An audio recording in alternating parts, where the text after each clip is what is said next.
আপনি কি কখনো নিজেকে এমন অবস্থা আবিষ্কার করেছেন যেখানে মনে হয়েছে আমার ব্যবসা ঠিকঠাক চলছে, কিন্তু এর চেয়ে আরো ভালো কিভাবে হতে পারে? এই অনুভূতি কেবল আপনার নয়, এটি সেই সমস্ত মানুষদের গল্প যারা নিজেদের সাধারণ ভালো থেকে অসাধারণ করার স্বপ্ন দেখেছে। কিন্তু কতজন এই পথ খুঁজে পেয়েছে? জিম কলিন্সের গুড টু গ্রেট এই অনুভূতির গভীরে গিয়ে আমাদের একটি চমৎকার উত্তর দেয়। বইটি শেখায় ভালো হওয়া যথেষ্ট নয়, ভালো থেকে অসাধারণ হওয়ার জন্য প্রয়োজন সঠিক পদ্ধতি, সঠিক মানসিকতা এবং সঠিক দল। এক, হেজ অফ কনসেপ্ট, জটিলতায় সরলতার শক্তি। কখনো ভেবে দেখেছেন আপনি কেন সবকিছুতে ভালো হতে চান? কিন্তু সত্য হলো আপনি একসঙ্গে সবকিছুতে সেরা হতে পারবেন না।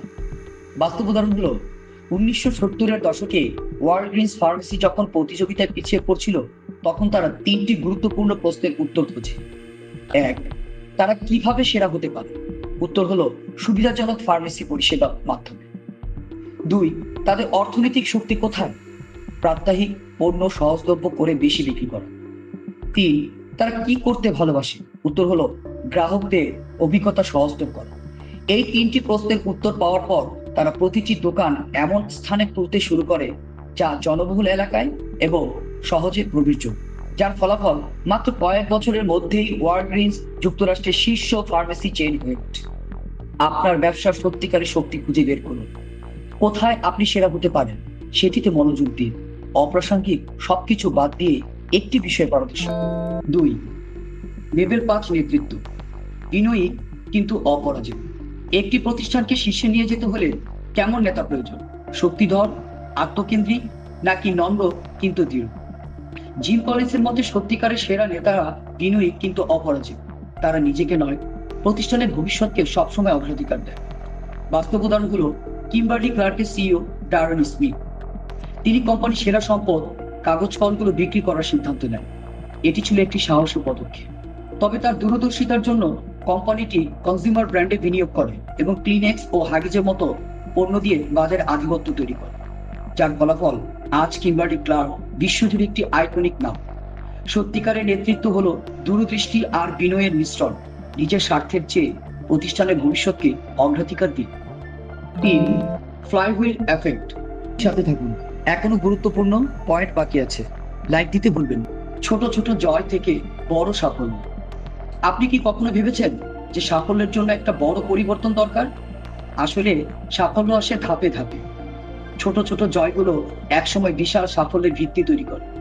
বাস্তব উদাহরণ হলো অ্যামাজন। অ্যামাজন যখন শুরু করেছিল তখন তারা কেবল অনলাইনে বই বিক্রি করত। প্রথমে তারা গ্রাহকদের দ্রুত ডেলিভারি নিশ্চিত করে। ধীরে ধীরে তারা নতুন পণ্য যোগ করে, যেমন ইলেকট্রনিক্স, পোশাক, গ্রোসারি ইত্যাদি। প্রতিটি পদক্ষেপ তাদের ব্র্যান্ডের প্রতি গ্রাহকদের আস্থা বাড়িয়েছে, যার ফলাফল ধাপে ধাপে এই অর্জনগুলো অ্যামাজনকে বিশ্বের শীর্ষ ই কমার্স কোম্পানিতে পরিণত করেছে। প্রতিদিনের ছোট ছোট অর্জনগুলোকে গুরুত্ব দিন, এগুলি একদিন আপনার বড় সাফল্যের ভিত্তি তৈরি করবে।